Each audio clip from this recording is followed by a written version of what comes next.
గుండమని ఆ రౌడీలు పొడి చేసి పారిపోతారు కదా!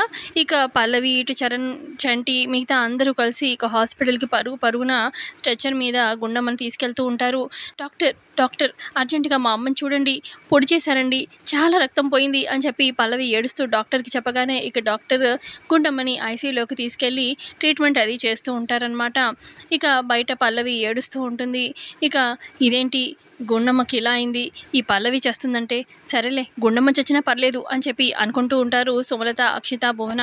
మరోపక్క పల్లవి ఐసీయూ బయట ఏడుస్తూ ఉంటుంది. మిగతా అందరూ కాలేజ్ స్టూడెంట్స్ కూడా అక్కడే ఉంటారు.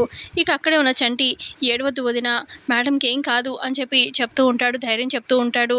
ఇక పల్లవికి మాత్రం ఏడుపు వస్తూ ఉంటుంది. మా అమ్మ నా కోసం నా కోసం ఫారెస్ట్‌లోకి వచ్చి ఇలాంటి పరిస్థితి తెచ్చుకుంది.